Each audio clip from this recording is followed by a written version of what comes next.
Bom, boa tarde a todos mais uma vez, né? Mais uma vez, os agradecimentos ao IBRAM pela oportunidade, evento nota 10.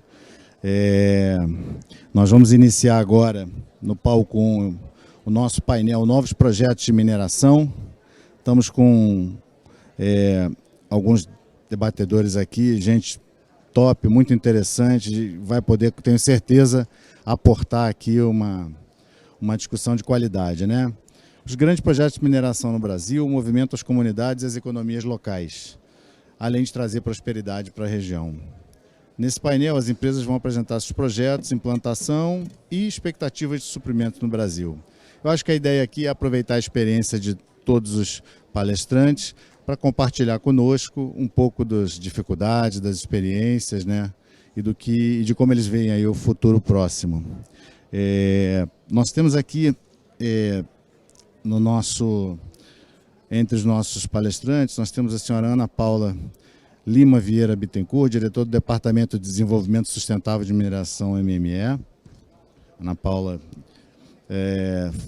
também subprocuradora-geral da Fazenda Nacional, procuradora-geral adjunta em matéria financeira, orçamentária e societária. Nós temos também o senhor Eduardo Leão, mestre em Geologia, MBA em Gestão Empresarial pela Dom Cabral, pós-graduado em Gestão de Recursos Hídricos e Gestão Ambiental, Industrial e Engenheiro Hidráulico Ambiental por formação, quase 20 anos de experiência no setor mineral. Temos também o senhor Guido Germani, diretor-presidente da mineração Rio do Norte, acho eu, das empresas que eu conheço na região amazônica, talvez a mais antiga aí, né? E isso é uma coisa importante aqui no nosso painel. Graduado em administração, pós-graduado em finanças, marketing, agribusiness, Guido Germani acumula grandes desafios e experiências destacadas no mundo corporativo e em empresas de setores diversos. E desde 2017 atua como CEO da mineração Rio do Norte. Luiz Maurício Ferraoli de Azevedo, né? Além de amigo, já de muitos anos, mas enfim. Luiz Maurício, sócio fundador da FFA Legal, cofundador da BPM. Não é sempre que a gente, num país com tão pouco acesso a financiamento, né, Mauro? Está do lado de alguém que já fez tantos IPOs aqui de empresas com ativos no Brasil, né? Isso é realmente, acho que a gente tem bastante aí a capturar, né, dessa experiência.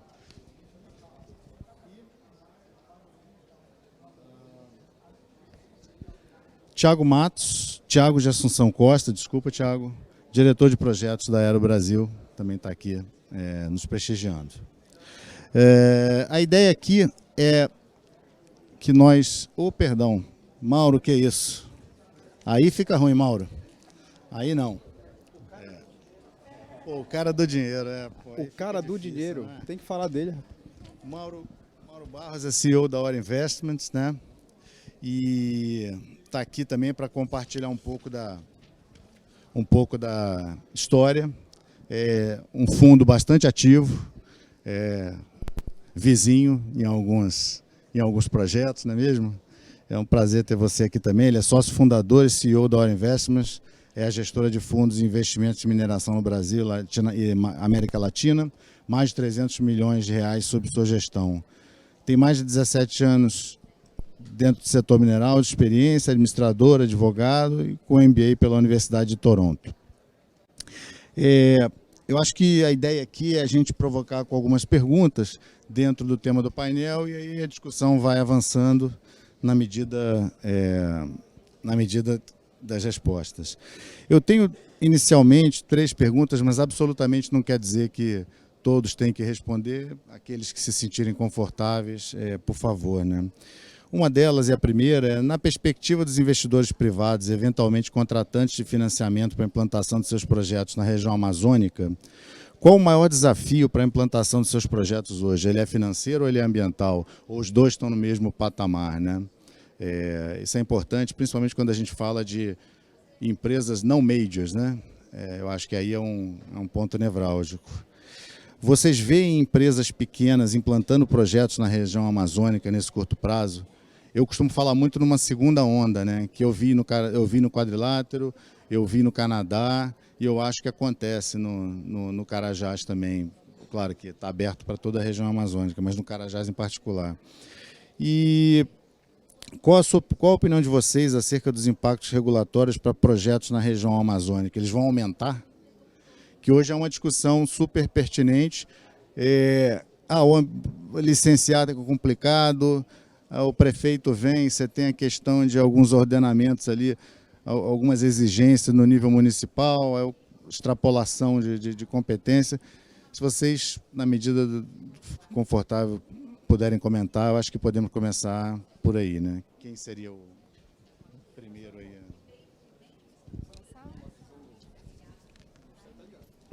Obrigada.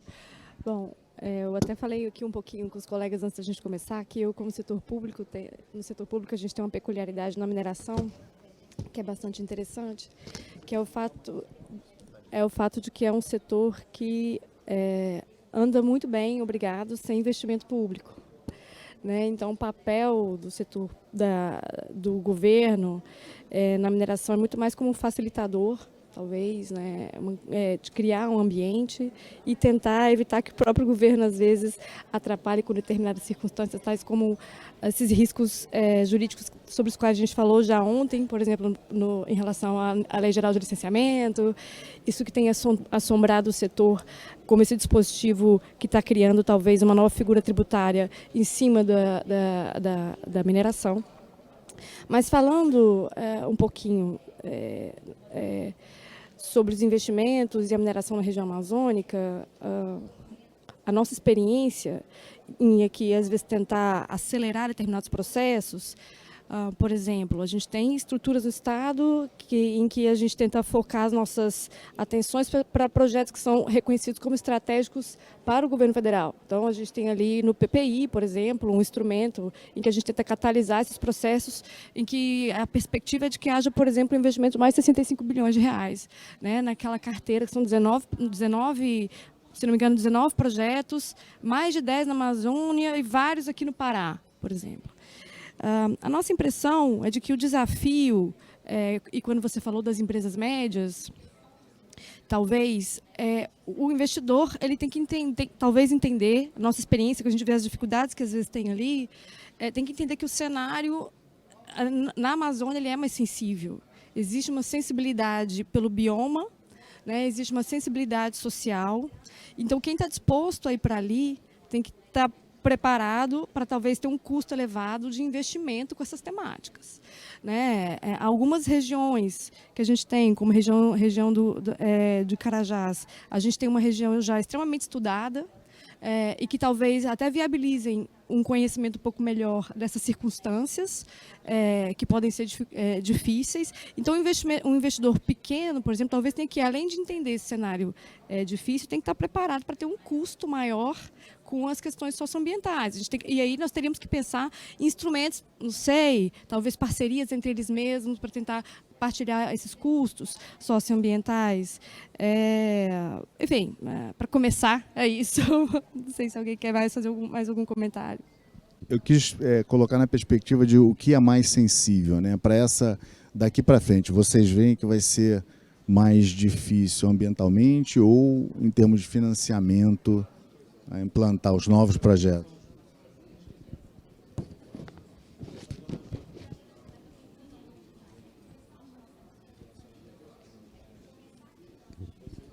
Muitas vezes de estar aderente a regras tipo a IFC, no caso do alumínio, a ASI, as regras do GSM, do ICMM. Então, eu acho que anda muito junto isso, né?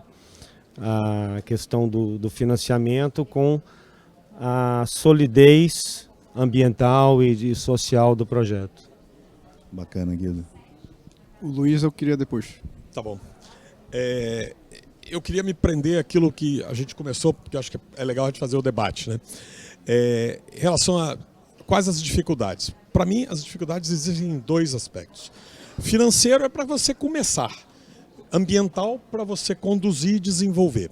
Financeiro, a gente ouviu aqui várias vezes, vários debates aqui falando assim, existe dificuldades financeiras, bancos não financiam projetos.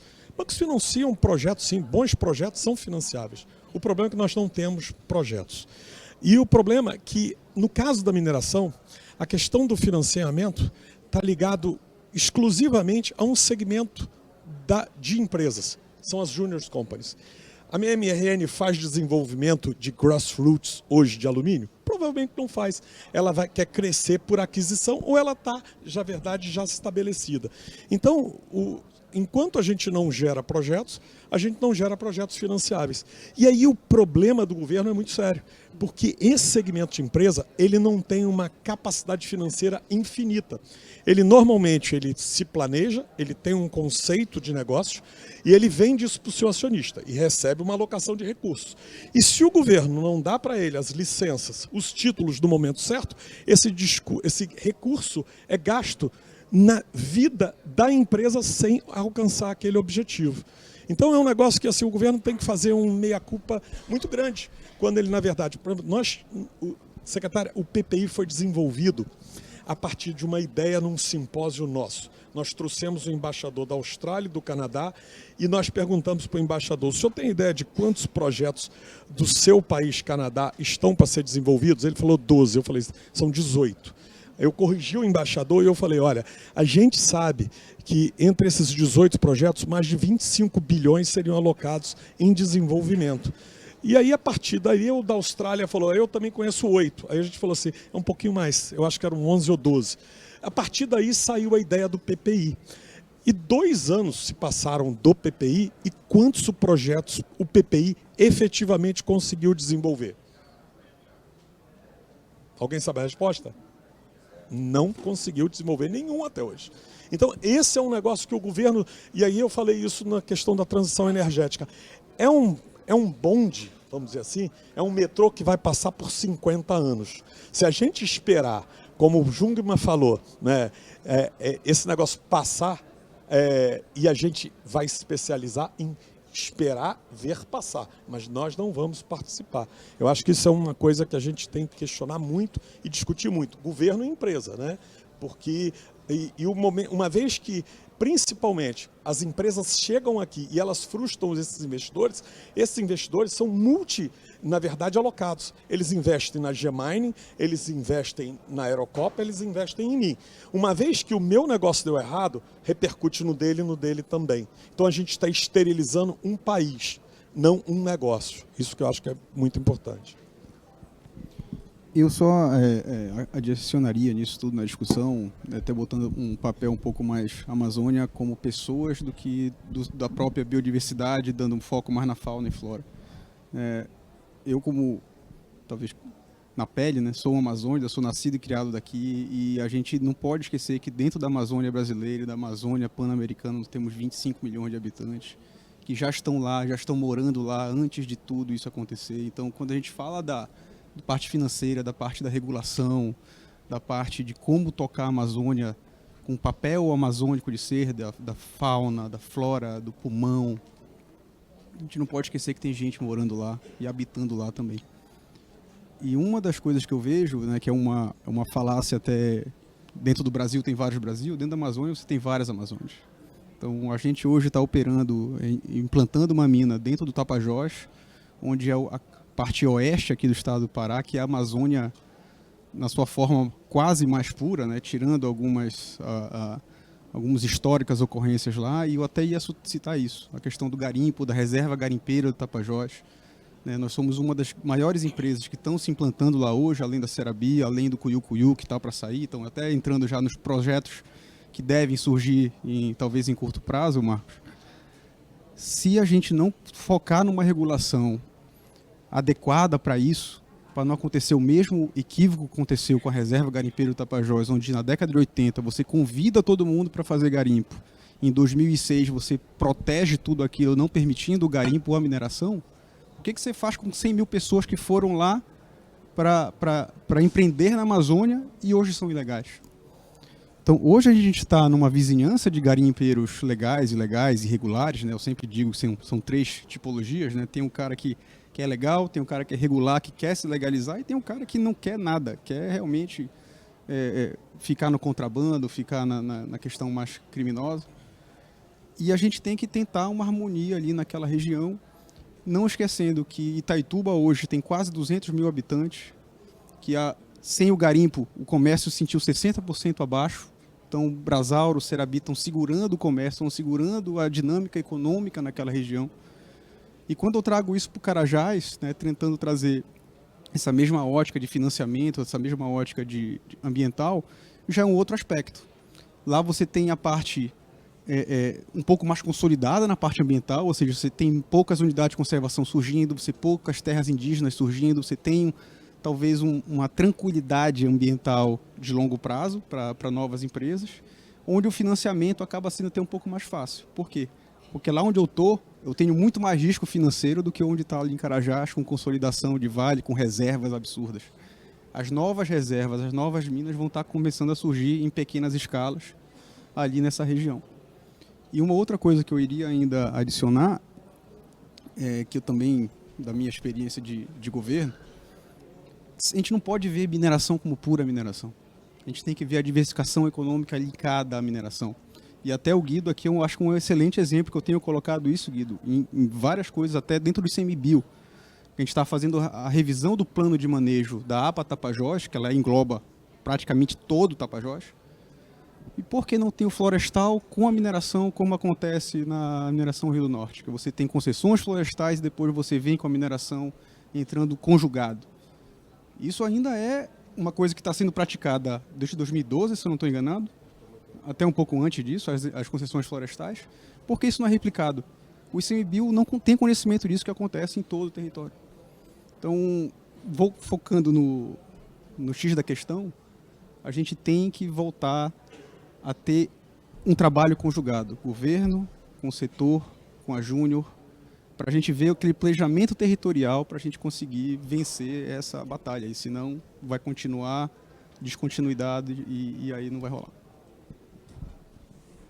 Eu queria só acrescentar um ponto. O Luiz falou que o financiamento, para você começar um projeto, a parte ambiental para você implantar o projeto, e eu queria acrescentar que a parte social é para você manter aquela operação.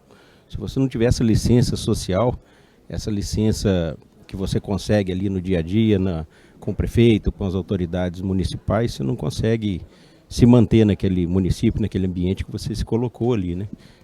Nós temos o projeto da Aero aqui na Amazônia, já foi implantado numa área antropizada já, então já teve uma facilidade em relação a florestas, mas tem um problema que a gente vive hoje, que para mim é um dos maiores problemas de implantar um projeto, que é gente.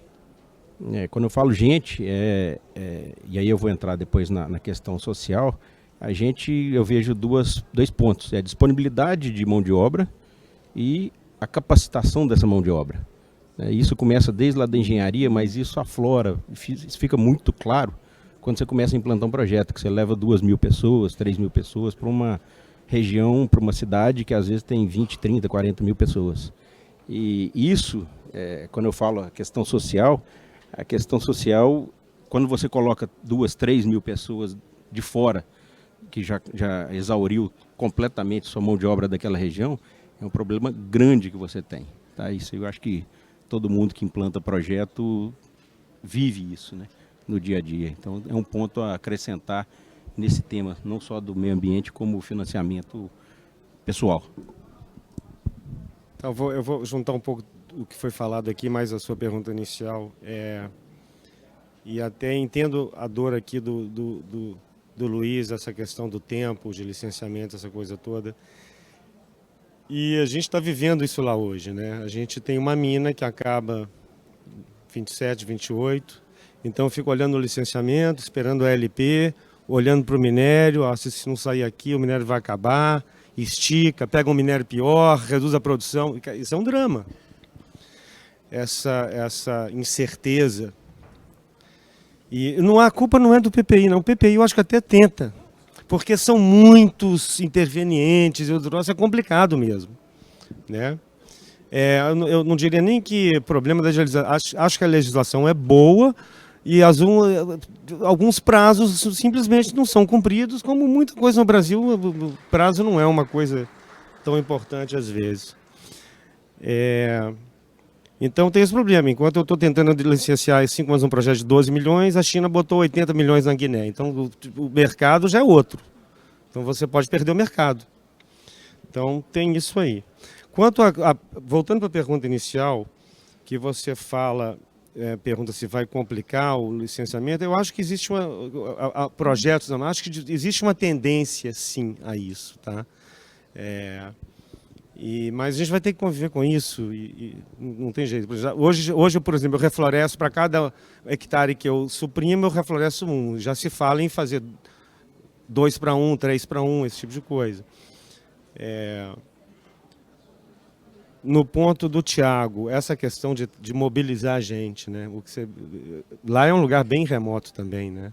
Então, assim, a MRN fez isso na década de 80.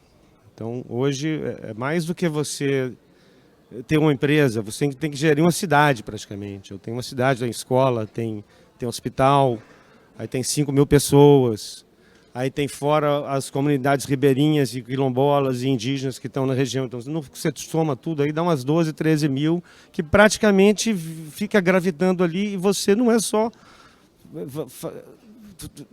tomar decisões de gerir empresas, você tem que gerir, muitas vezes está gerindo uma cidade. Então é uma dificuldade tremenda. Eu vou também mobilizar 1,6, 1,8 mil pessoas lá, num lugar que eu já tenho 5.000, quer dizer, no meio da floresta, não tem nem estrada, né? É complicado essa situação. Eu vou fazer mais 2 perguntas, começo pelo Eduardo. Nós temos aqui, inclusive, várias perguntas já chegando, eu vou endereçá-las, só vou aproveitar aqui e controlar o tempo, mas eu tive em Tapajós virada, né, de 2000, né? Então, assim, da mesma maneira, né, como o Guido está falando, a MRN, de longe é a empresa que começou, né, no Oeste. Desbravou. Desbravou. O que era você implementar um mega projeto desse, né, década de 80, por aí, final de 70. Então, assim, isso é, sem dúvida, a dificuldade de lá não era a mesma no sentido de incerteza, mas era a mesma no sentido de como você fazer chegar lá, como você implantar aquele CAPEX. Ok. Eduardo, na verdade, assim, a gente vê um aumento significativo do escrutínio sobre qualquer coisa que aconteça no espaço amazônico, né? Qualquer, absolutamente. E nós, claro, mineração chama ainda mais a atenção, né? Você vê, o Grupo Gemarin vê uma contaminação na sua atividade quando a gente analisa a questão do garimpo ilegal, do garimpo, às vezes até o garimpo legal, tá? Porque eu sei que tem também, eu não estou dizendo que não tem, mas você acha que esse efeito é um spillover negativo, né? Vamos dizer, ele acontece ali no caso da sua implantação? Eu conheço Tocantinzinho, estive lá em 99, sei lá, 2000, mas enfim, gostaria de ouvir um pouco. Na verdade, a gente fica meio que entre a cruz e a espada todo dia, né? Porque a gente está numa convivência harmônica com os garimpeiros que estão ali, né? Muitos deles usam a nossa estrutura, nós abrimos uma estrada de acesso de 100 km, então o garimpeiro legal, ilegal, o madeireiro também utiliza a mesma estrutura. Então hoje a gente tem uma convivência muito harmônica. E pelo outro lado, quando a gente vai para o setor público, quando a gente vai fazer o nosso licenciamento na SEMAS, né, a gente acaba sendo muito mais valorizado, porque assim, é uma coisa legal dentro de uma área de periculosidade, né? Então, assim, você está dando uma sustentabilidade no setor, naquela cidade, naquela região, com empregabilidade. Hoje eu estou com 2.000 funcionários, hoje a gente representa uma grande parcela do imposto local, né? Não temos royalties ainda, só vamos começar a produção no ano que vem. Mas, enfim, a gente acaba sendo... Eu não gosto nem um pouco do termo Salvador, porque não é isso. A gente não quer isso. A gente não quer ser o Salvador de nenhuma região, a gente não quer ser o papel do Estado em nenhuma região. Só que a gente acaba contribuindo com muitas coisas positivas quando você está numa região que é muito degradada. Então, o nosso Tocantinzinho era um garimpo na década de 80. Então, o projeto Tocantinzinho é por causa do garimpo Tocantinzinho que existia, eram 40 garimpeiros ali trabalhando, onde a gente utilizou para diminuir supressão vegetal, toda a área que já estava degradada, vamos fazer a recuperação dessa área junto com o projeto. Então, tudo isso foi levado em consideração. Agora, no início, Marcos, foi assim, até hoje, né? Não sei se vocês sabem, eu estou botando até uma matéria hoje, devido a essas questões do IBAMA que aconteceram recentemente, não sei se vocês escutaram, houve um conflito, troca de tiro entre garimpeiros ilegais e IBAMA, e um garimpeiro faleceu na sexta-feira. Então, existem, logicamente, tendências que é natural, eu vejo isso como natural, é um trabalho que eu vou ter que ter sempre, que os garimpeiros ilegais falaram que nós estamos dando apoio para o IBAMA de operação, onde o IBAMA reabastece a aeronave dentro do nosso projeto, que nunca aconteceu, né, e nunca vai acontecer. E a gente tem que ficar nessa mesma constância, não existe, vamos publicar de novo. Só que o nosso maior cúmplice de tudo isso é o nosso funcionário que mora ali naquela região, que vai falar e vai desmentir isso. Por isso que eu não fico tão preocupado com algumas alegações dessas, porque a gente sabe que isso é uma tendência de algumas pessoas de fazer uma conspiração, alguma outra coisa. Mas, assim, é um território complicado, onde a gente tem uma harmonia com os vizinhos garimpeiros, temos até um momento de união, que é, como eu falei, da APA Tapajós. Né? São 38 membros que são do Conselho Gestor da ALPA, a mineradora nós somos, a gente, a Gana Gold, a Serabi e a Cuiú Magellan são membros, mas também as cooperativas de garimpeiro, ou seja, a gente está tentando fazer um trabalho de como melhorar aquela região. Como fazer a APA Tapajós ser sustentável para o pequeno, médio, grande minerador, para o madeireiro que também tem ali, que tem concessões florestais legalizadas dentro daquele território. Então, essa é o desafio dali. Uma espécie de esforço colaborativo, né? Tem que ser. Ali, assim, não tem o melhor, não tem o pior, a gente tem que coexistir e todo mundo tem que ganhar com isso. Alguém tem algum comentário? Não posso... Olha, eu tenho várias perguntas aqui, mas eu vou fazer uma última aqui. Deixa eu só fazer claro. Por favor. Um comentário. Em relação a essa percepção de que essa imprevisibilidade no cumprimento dos prazos, a gente tem isso no diagnóstico como um problema. Inclusive, eu acho que eu já tive a oportunidade de falar com vocês, nossa visão dentro da Secretaria, do que a gente espera da mineração. A gente fala em mais rápido, mais áreas, né? E no mais rápido, hoje, a gente enfrenta aqui algumas estruturas regulatórias. A gente está falando de um marco legal de 1967, que eu acho que tem seu mérito. Se você tem um marco legal de 1967 que até hoje existe, ele deve ter seus pontos positivos, sem sombra de dúvidas. Mas é bastante evidente que a gente precisa avançar. Quando a gente está falando em mexer na legislação de mineração, por exemplo, que minha impressão é de que todo mundo entende que talvez não seja algo intransponível. A gente fala, inclusive no ambiente, que ambiente que a gente tem no Congresso Nacional é favorável ou não para estar tratando disso. Então, são vários aspectos, é uma equação com N variáveis, cada uma com peso que eu percebo que é circunstancial. Nem o peso dessa equação é o mesmo a depender da circunstância. Você pode ter um ambiente politicamente muito mais receptivo para os processos extrativos do que outros, né? E então a gente tem essa percepção também, que a gente tem talvez uma defasagem, né? Você tem um marco legal que merece ser visto, você tem uma agência em greve. Então, assim, hoje, quando a gente está falando em não há que se pensar em plano, não há que se pensar em política para minerar o ABC ou D, se não há factibilidade do ponto de vista do setor público, se não há factibilidade de a gente levar adiante qualquer plano, qualquer política, sem a gente ter com o funcionamento de uma agência como que a gente tem, desestruturada, sem carreira, né, sem cargos. Então, os desafios, essa cebola, são muitas camadas. A primeira que a gente está enfrentando hoje é justamente a desestruturação da nossa agência, porque, como o secretário sempre diz, setor forte tem que ter uma agência forte.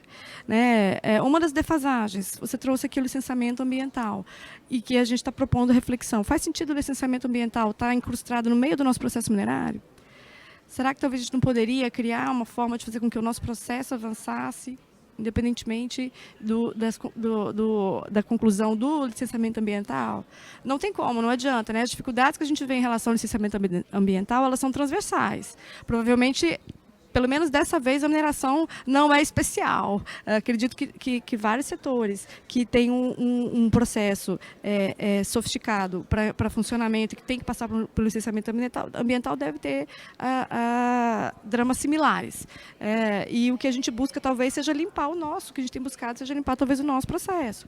Então, por exemplo, além da gente buscar a questão da estruturação da agência, estamos tentando implementar, para dar celeridade e para focar, dado que o setor público vive também essa dificuldade de número de pessoas trabalhando, criar instrumentos de acreditação, que a gente vê que, se Deus quiser, a gente vai conseguir avançar nisso, né, para a gente conseguir focalizar melhor nossa força de trabalho da ANM nos processos que são realmente, nas partes do processo, que realmente são relevantes e que funcionam tão bem em outros setores. A gente tem a ANEEL funcionando dessa forma, a gente tem a infraestrutura funcionando dessa forma. Então, a gente vê um horizonte positivo, em que a gente acha que é capaz ainda efetivamente de avançar para entregar um pouco mais de previsibilidade e fazer com que o mercado não avance sobre os projetos por ser o processo minerário talvez um gargalo, né? Claro que a gente tem as preocupações aqui do ponto de vista de pasta, de fazer as discussões nas melhorias, todas as melhorias que são relacionadas ao licenciamento ambiental, mas não adianta, somos apenas um setor. Quando você está falando de licenciamento ambiental, como eu já disse, você tem agro, você tem mineração, você tem energia, você tem petróleo, você tem N interesses à mesa, todos tendo que ser conciliados, e uma dificuldade, inclusive, de coordenação dentro do próprio governo. Imagine, são vários interesses tendo que ser conciliados ali dentro, inclusive para você formar uma posição de governo. Vide o licenciamento, a Lei Geral de Licenciamento Ambiental, que está ali e que teve uma gestação enorme de 10 anos e está se deparando agora com uma outra gestão. Qual que é a leitura dessa gestão sobre esse projeto? Até isso a gente está sujeito quando a gente está falando de marco normativo e de celeridade, quando os gargalos estão nesse lado da mesa, né, do setor público. Não é isso, a gente acredita que a gente tem muito que contribuir e que essa responsabilidade é nossa. Eu acredito que a gente consiga fazer muita coisa, várias entregas em relação a isso, sem, graças a Deus, precisar mexer no marco legal. Apesar de a gente saber da necessidade de mexer na legislação, a gente acredita que exista um avanço que a gente consiga fazer aqui do ponto de vista dentro do Poder Executivo, passando, mas não adianta, a gente bate na tecla. A nossa prioridade é resolver essa questão da ANM, que eu tenho a expectativa de que vai estar sanada, ou que vai estar pelo menos definida até o dia 31 agora do mês, porque a gente inicia um novo ciclo orçamentário e é quando o governo vai ter que sinalizar e apontar tudo que ele pretende contemplar ou não, em todos os aspectos possíveis, inclusive em termos de carreira do setor público, né? Bacana, obrigado, Ana. Uma questão para o Mauro aqui. Mauro, a OR está diretamente, né, financiando, captando projetos, desenvolvendo, né, projetos. Eu, pessoalmente, acho que não haveria uma diferença, mas estou curioso e acho que vale a pergunta, né? Você vê, significativamente, alguma diferença, não no como você avalia, mas como você recebe um projeto que tem situado aqui na região amazônica, por exemplo, de um projeto em Goiás, ou em Minas, ou em Bahia, em outro estado? Existe aí, responder da melhor maneira, claro, mas assim, uma apreciação, né? O que você enxerga? É realmente diferente? Pesa mais, pesa menos?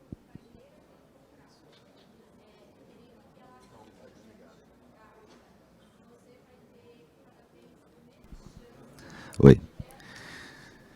Bom, só para contextualizar, bola quadrada que você mandou. Não foi a intenção. Não, é isso mesmo, tem que ser tema espinhoso, né? Só para contextualizar, a OR é uma gestora, a primeira gestora independente no Brasil focada em fundos de investimento em mineração. Então, a gente tem o nosso primeiro fundo de investimento, que está com um pouco mais de 300 milhões de reais sob gestão. Estamos fazendo um ciclo de investimento em projetos e acreditamos que no ano que vem a gente já vai levantar um segundo fundo da ordem de R$500 milhões. Esse projeto começou em 2017 e depois de gastar muita sola de sapato, conversar com muita gente, só em 2020 a gente conseguiu terminar a captação do fundo 1.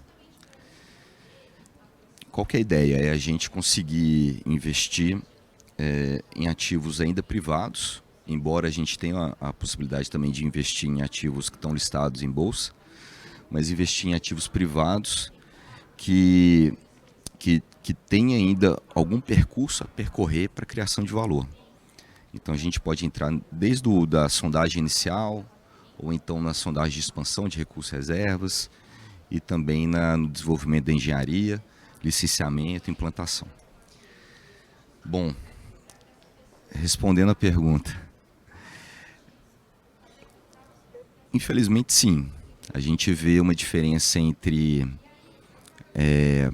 como que a gente analisa projetos, ou talvez não como que a gente analisa, mas o primeiro impacto quando a gente está avaliando um projeto na região norte ou na Amazônia Legal versus região centro-oeste ou nordeste. Isso porque parte da nossa diferenciação de valor que a gente entrega para os nossos investidores é a nossa experiência. E quando a gente usa da nossa experiência, eu tenho uma experiência aqui eu morei no Pará durante vários anos, eu e minha família. Eu desenvolvi um projeto quase 7 anos, que inclusive é natimorto, né? Ele praticamente está respirando sobre aparelhos hoje, que é um projeto de classe mundial que está desperdiçado. E qual que é o principal, eu não vou tomar muito tempo, mas qual que é o principal ponto que a gente tem?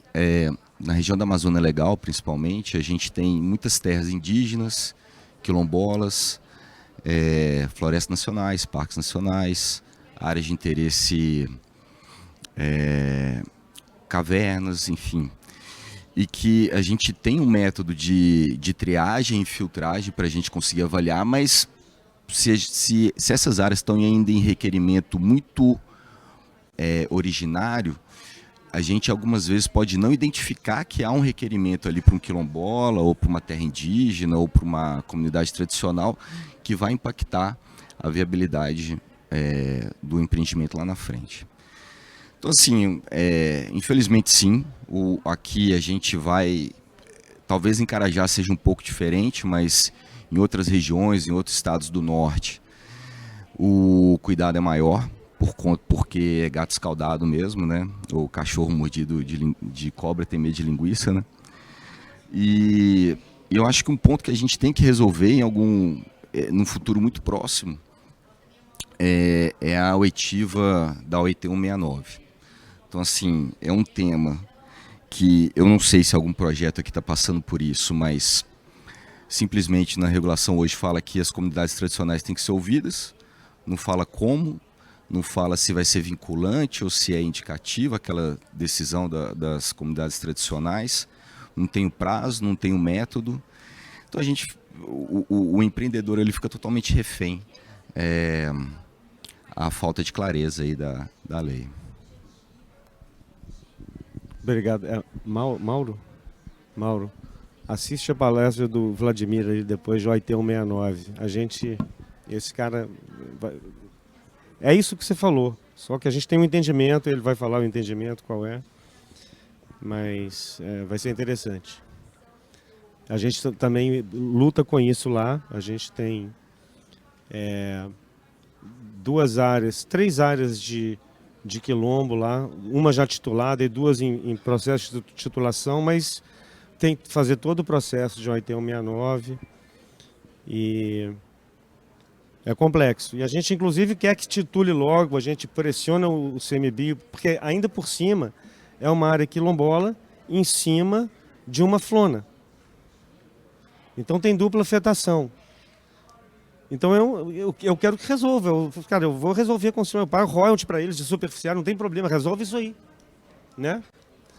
É complexo mesmo.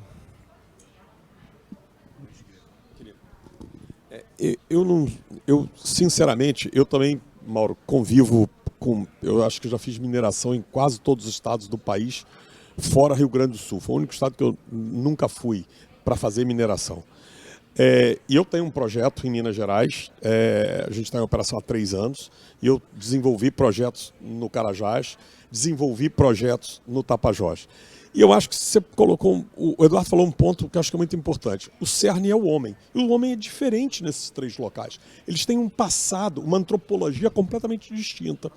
E a grande questão é que a gente, se não identifica isso e não faz esse diagnóstico antecipadamente, e principalmente ouve esse homem, a gente tem problema. E a gente tende a massificar esse entendimento. E o pior de tudo, a gente traz gente do Sudeste para tentar tratar com gente do Norte. Esse foi um erro que eu nunca me permiti cometer. Sinceramente, eu sei do seu problema nessa turma. E nós nos deparamos com uma empresa no Tapajós com o mesmo problema. Nós fomos para uma audiência pública surpreendida por uma comunidade indígena. A gente entendia. Pô, a gente não está afetando a comunidade indígena. A gente está fora da faixa de transição. A comunidade apareceu. No dia da audiência, eu fui falar com a comunidade indígena. E na época me falaram assim, não vá que você vai ser sequestrado. Eu falei, bom, eu vou lá para o vivo e vou ser sequestrado por quê? Hoje, há 1 ano atrás, a gente sentou com o Ministério Público aqui no Pará, discutimos uma possibilidade do acordo, o Ministério Público hoje sabe que nós queremos o melhor para aquela comunidade, que o garimpo que existe lá não pratica isso, ao contrário, é a causa de muitos males, e acabamos de fazer um acordo com eles, entre comunidade indígena e Ministério Público. Então, o que eu acho é que a gente tem que, às vezes, e eu vim do Sudeste, sei disso, eu sempre falo assim, eu tento, toda vez que eu venho para cá, e às vezes as pessoas falam assim, que é mote nosso dizer, a gente quer fazer conteúdo local. Não, a gente não quer fazer conteúdo local porque é socialmente ou politicamente correto. É porque aqui se entende mais do povo daqui. Não tem dúvida. Eu tenho um gap para pegar isso. E talvez o melhor entendimento que eu possa ter é reconhecer essa minha incapacidade, minha incompetência. Então eu vejo assim, o problema que a gente falou aqui, o problema do Carajás é diferente do problema do Tapajós, não é muito não. O Thiago pode te dizer isso. Lá tem garimpo tão sofisticado como o garimpo daqui. Ilegal, sim. E a gente está convivendo com isso. Muito mais estruturado. O volume de material que sai de lá é muito maior. Talvez o dano ambiental sobre uma área, eu diria assim, mais protegida, mais virgem, inexiste. Porque é lógico que a gente sabe que Carajás já foi devastado pela preocupação agropastoril. Mas, de fato, o problema é o mesmo. E algumas empresas conseguiram resolver isso. A Eurocopa provavelmente, se está implantando o projeto, teve esse problema, né? A Vanco teve esse problema, a OS tem esse problema. Agora, a gente tem uma visão um pouquinho diferente, né? Eu acho que isso é o paradigma a ser quebrado. É sempre bom ouvir o Luiz Maurício, né? É claro que o Eduardo não me conhece há muito tempo. É claro que eu não era a pessoa que fazia relações com comunidades, ou enfim, né? É assim como você, CEO de empresa, não é você que fica lá conversando com as comunidades sempre, né? Mas eu me pergunto, né? Você estava falando que o PPI tinha que resolver o jeito de implantar projeto, como se a responsabilidade não fosse do empreendedor, né?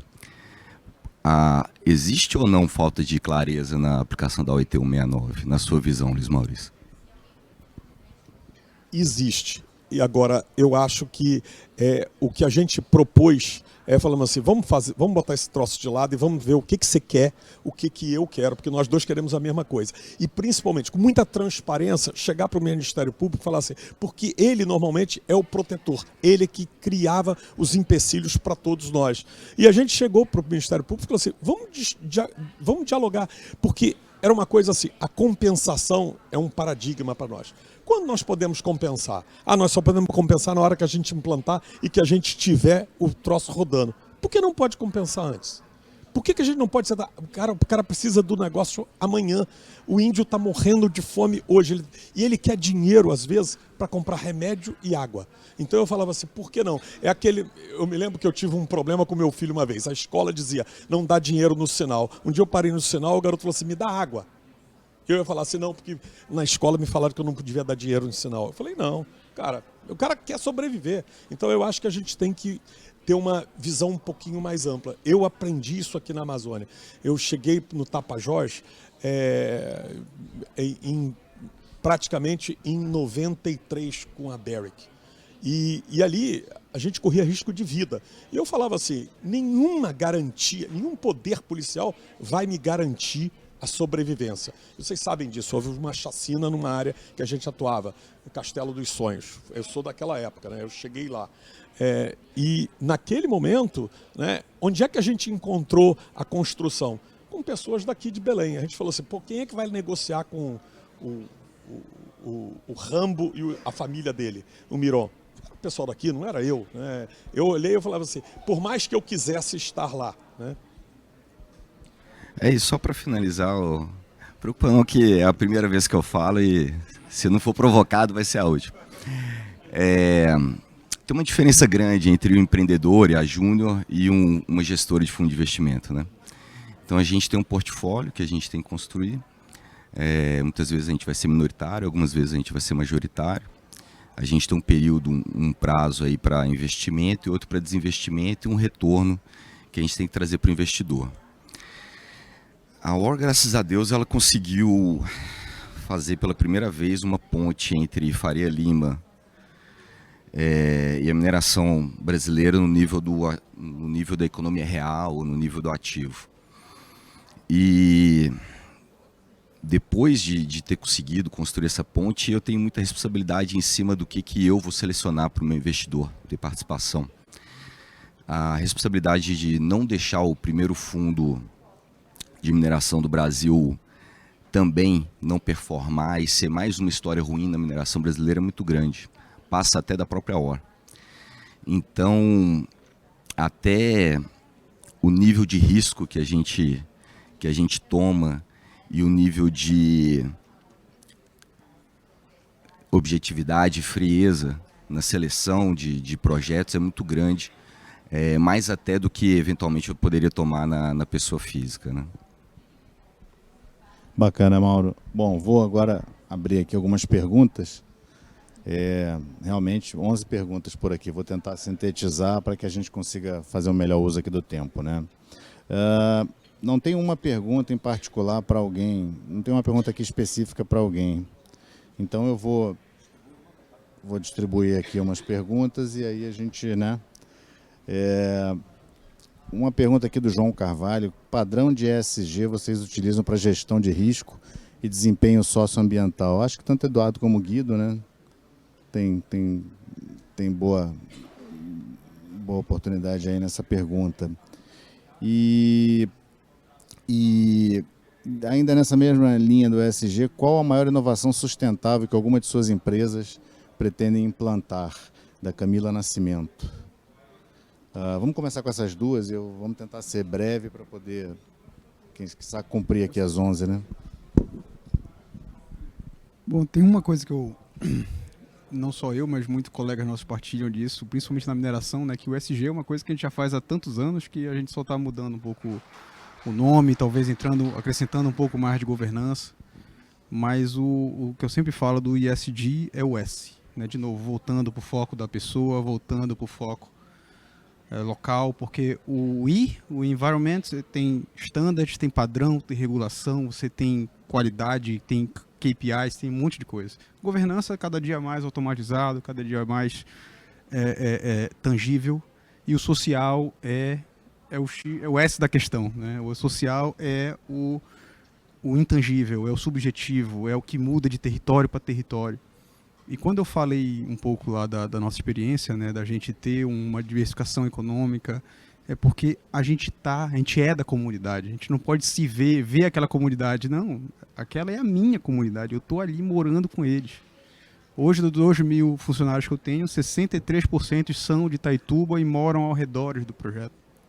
Então, a gente tem que ter cada vez mais a convergência, o entendimento, né? Por mais que eu seja de Belém, não sou eu que sei o que aquela comunidade precisa, o que ela tem que estar alinhada. Então a gente fez uma matriz até interessante, tá, Marcos? A gente fez o nosso primeiro relatório de sustentabilidade, né, o ESG Report agora de 2022, a gente publicou agora em junho.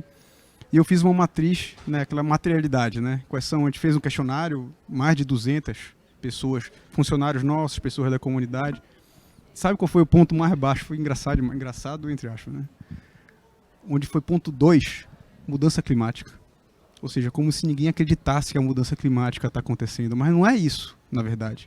É porque eu tenho 10 perguntas e você teve que escalonar quais seriam mais importantes. Mudança climática, para aquela comunidade que está vivendo ali, ela não é o que está sentindo na pele com mais emergência. Então, é capacitação, emprego, renda. Então, muito provavelmente, essa matriz de materialidade, né, ambiental, em Carajás é outra, em Goiás é outra, em Belo Horizonte é outra. Então, cada comunidade vai respirar qual é a sua importância, qual é a sua. E por que eu fiz essa matriz? Porque as minhas ações de ESG têm que estar alinhadas fundamentalmente com isso para eu ter uma licença social e ter uma harmonização na coexistência. Então, eu acredito que essa é a minha visão.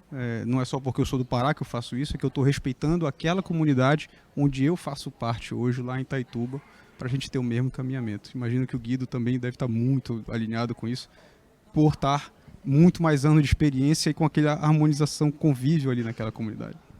Tá. Então, como o Leão falou, padrão ESG e o ambiental você tem, mas também o social tem, né? Se você pegar a IFC, o GSTM, a ASI para alumínio, você tem aquele tick the box. Indicadores, Mas a gente tem que fazer a coisa adaptada também para a nossa realidade, né? Então a gente tem uma série de iniciativas para o S, para as pessoas, iniciativas ligadas à educação, principalmente à educação, saúde, geração de renda. Aí tem uma série de projetos.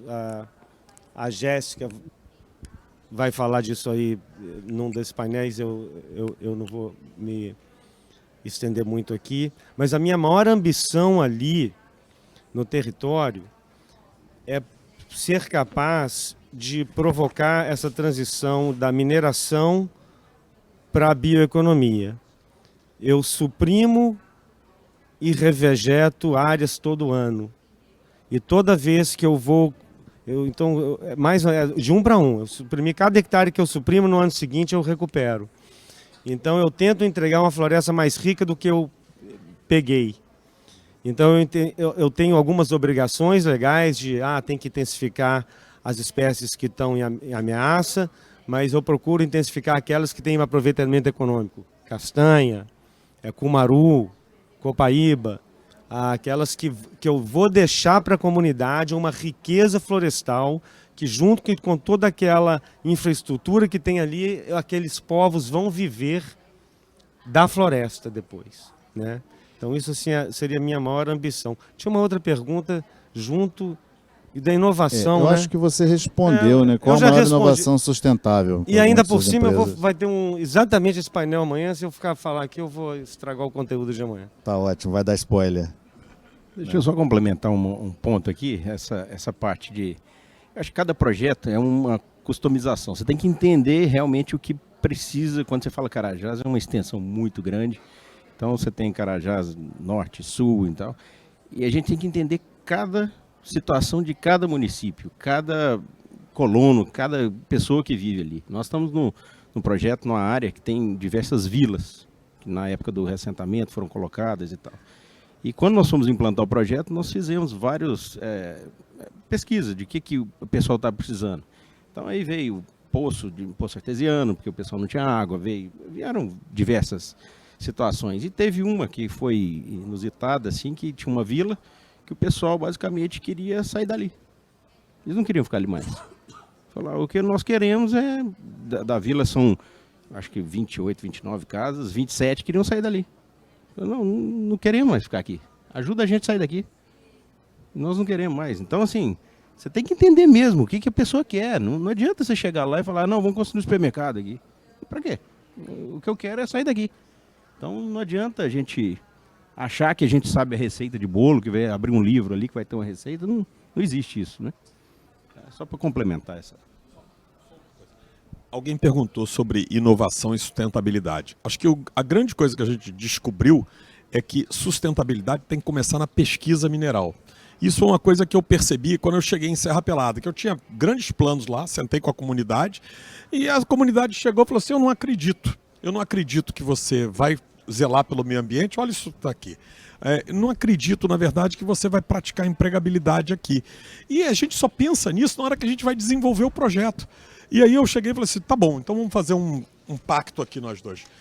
Durante a pesquisa, eu quero plantar, tal como você fez, não espécimes nativas, mas espécies que possam ser aproveitadas. No primeiro ano eu plantei 15 mil árvores e 70% delas frutíferas, onde a comunidade tem interesse em manter, porque ela vai viver daquilo. E eu procurava espécimes, principalmente, que vão dar frutos ou ganho num prazo de 2 anos, porque a comunidade também ela não acredita também, você fica 5 anos. Projetos de pesquisa, às vezes, morrem com 2, 3 anos. Então eu tive que compatibilizar isso. Então isso eu acho que foi uma grande inovação que a gente criou. A gente parou de pensar no longo prazo. Olha, o dia que eu estiver ganhando, eu vou te devolvendo. Isso não pode acontecer mais. A gente não tem esse crédito com a sociedade. Bacana, Luiz. Tem uma pergunta do Tomás de Paula Pessoa. Por que não adotar a autodeclaração e evoluir com a fiscalização no lugar dessa lógica perversa de criar essa enorme barreira de entrada? Talvez para a Ana, para o Luiz, são os advogados do grupo aí. Quer que eu repita? Eu quero. Olha, o Tomás pergunta o seguinte, por que não adotar a autodeclaração e evoluir com a fiscalização no lugar dessa lógica perversa de criar essa enorme barreira de entrada? Eu não entendi o contexto. Eu acredito que seja na legislação ambiental, né? Eu acho que ele quis dizer exatamente naquilo que você comentou, da gente parar de começar a fazer análises de documentos, e sim a gente deixar o processo fluir. Eu acho que eu entendi isso da sua fala. Pode ser que seja isso. Na verdade, a gente tem algumas dificuldades sobre quem tem ou não o poder de fiscalizar, por exemplo, né? Assim, o poder de fiscalizar é indelegável. Então, o instrumento que a gente está pensando em avançar, em alguns casos, a gente trabalha com autodeclaração na mineração. O CEFEM, por exemplo, a gente sabe, a gente tem vários aspectos no CEFEM que são autodeclaratórios. Mas quando a gente está falando no processo ambiental, o que a gente está imaginando aqui não vai na linha da autodeclaração. A gente está atrás de alguém que, eventualmente, tentar otimizar o processo, né, liberar nossas mentes pensantes, nossa força de trabalho, para trabalhar com certificações, com acreditações e acelerar o processo dessa maneira. Tá? Mas eu acredito que autodeclaração, não. Eu não sei, eu não sei se eu posso estar... Eu fiquei sem o contexto da pergunta. Na vida de um processo mineral, secretária, normalmente a gente tem que submeter um relatório de recursos, um relatório de resultados de pesquisas e um relatório econômico. E tudo isso tem um impacto único e exclusivo na vida da gente. Se a gente faz mal feito e o empreendimento não dá certo, o poder público deixa de ganhar porque o projeto não vai se concretizar. Mas o prejuízo de quem fez foi todo nosso. Então, o que eu acho é que isso é uma coisa que o setor reclama muito. Eu costumo sempre dizer, na hora que você monta um restaurante, se tem passantes que vão frequentar o restaurante, o que o poder público tem a ver com isso? O poder público tem que simplesmente ver se as condições de salubridade e de construção são bastante. E aí, ponto final. E eu acho que isso é um fator de impacto muito grande de retardação. Não, eu concordo. É por isso que eu falei assim, a gente está falando aqui de algumas amarras, de revisitar, inclusive, o desenho normativo, legislativo, talvez, né? Agora, o que a gente está buscando avançar nesse primeiro momento, e esse plano é um plano mais estrutural, o que a gente está buscando no primeiro momento é tentar avançar no espaço que a gente tem para avançar sem precisar mexer no marco legal. Então, assim, algumas coisas que você colocou aqui, na verdade, demandariam, talvez, a gente revisitar a lei. Né? Não que a gente esteja fazendo, viu? Ali nós temos uma equipe na secretaria que está voltada para ver o que a gente consegue avançar dentro do processo minerário que demanda, e a gente está indo o que demanda, o que não demanda é alteração legislativa. Por enquanto, até mesmo para a gente tentar avançar com mais mais velocidade do que esteja só nas mãos do executivo, a gente está buscando os instrumentos que a gente tem aqui na ponta do executivo, tá? Bacana. E tem uma pergunta para o Tiago. A construção e implantação de um novo projeto de mineração deve envolver uma equipe multidisciplinar. Como funciona essa construção na Aerobrasil? A pergunta é do Jacinto Pinto Aquino Rego. Hoje nós temos o projeto... Acho que isso aqui é uma pegadinha. Eu também acho, mas vou tentar. Tem que ter muito cuidado na hora de responder essa turma. É o seguinte, hoje nós temos uma... Era 20 e pouco, né? Desculpa. Hoje nós temos uma equipe que ela está dividida entre o escritório de Belo Horizonte e a implantação no site, né, que fica em Tucumã. Então hoje nós temos uma equipe extremamente multidisciplinar que está tanto lá em Belo Horizonte quanto no site. Essa integração não é fácil, porque não adianta você querer trazer todo mundo para o site e nem adianta querer deixar muita gente lá também. Então essa integração dessas equipes é uma coisa extremamente complicada. E como que a gente faz hoje para poder acabar com essa diferença entre o escritório de lá contra o escritório de cá, que muitas vezes cria isso dentro da empresa? A gente eu passo pelo menos umas 2 semanas por mês aqui, a turma do escritório de lá também vem. Nós criamos agora, recente, uma visita da engenharia, da nossa contratada de engenharia aqui, né, no site. Então, assim, nós estamos criando uma integração entre eles que é impossível você trabalhar de uma forma unilateral e um projeto dar certo. Se o projeto não tiver essa integração, e essa integração ela funciona com o pessoal de meio ambiente que vem muito em Belém, o pessoal de engenharia, o pessoal de implantação. Então é uma malha que, se você não tiver o tempo inteiro presente, mas mostrando a cara o tempo inteiro, tanto lá quanto cá, não dá certo. Se ficar cada um no seu quadrado, não funciona. Então essa multidisciplinaridade que existe em qualquer projeto, isso existe, ela tem que ser realmente quebrada. E essa quebra é promoção dessa integração física entre eles. E quando a engenharia vem no site, por exemplo, que eles veem os problemas reais, né? Porque tudo no papel é muito fácil de resolver, né? Tudo é muito no AutoCAD ali, tudo se resolve rapidamente, né? A pessoa consegue enxergar, sentir o problema do outro. E esse sentir o problema do outro faz uma diferença muito grande. Acho que eu respondi. Acho que sim. Alguém quer complementar? Sem me complicar. Tem uma pergunta aqui de Sebastião Machado. Qual o impacto que mining contractors podem ter na viabilização de novos projetos e ajudar ao sucesso desses empreendimentos? Acho que aqui é cumplicidade dos contratados na fase de implementação. É o que eu estou...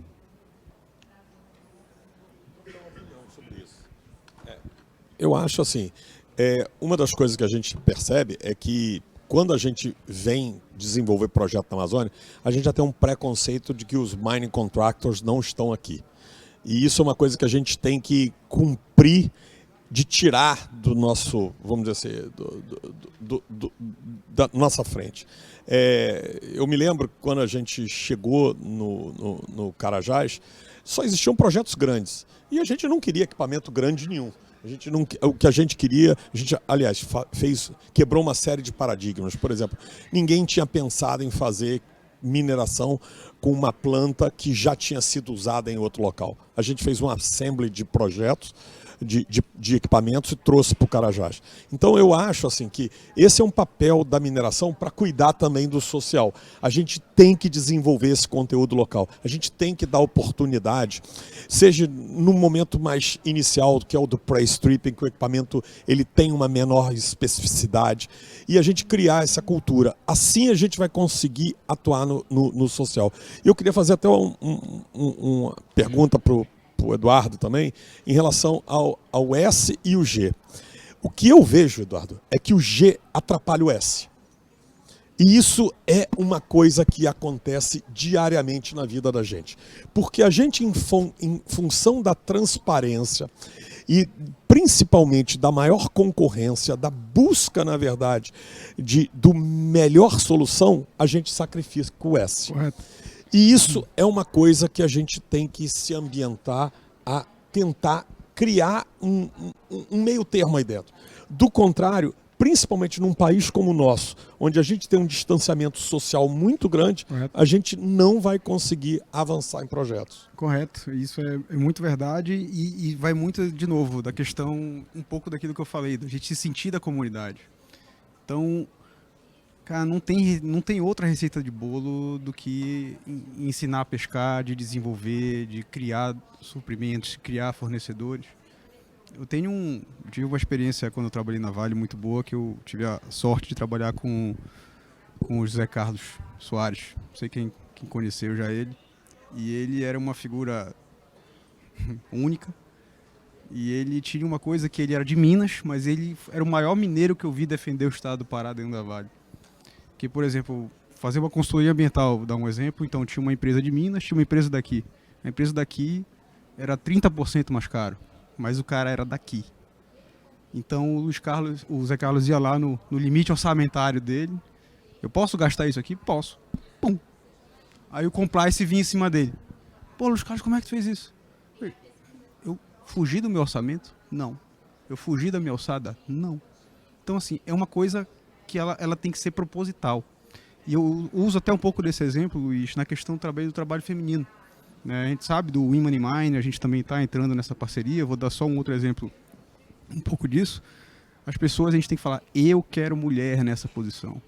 Principalmente agora, na nossa fase de construção, que eu tenho, logicamente, um ramp-up de homens de construção civil, terraplenagem. Hoje eu tenho com 10% de mulheres, né, na nossa empresa. Os gestores, cara, você tem que botar o dedo. Porque se a gente não virar essa curva, é difícil. A gente sabe que quanto mulheres soldadoras você conhece, quantas mulheres em eletromecânica você conhece. Então você tem que forçar esse tipo de coisa. E o compliance vai um pouco por isso. Você tem que brigar com o compliance para ser local, porque eu quero. Tá? E você tem que comprovar justificar isso. Bacana, Eduardo. E aproveitando aqui o tema aí dos contratados, né? Tem uma pergunta aqui da Dani Vilar.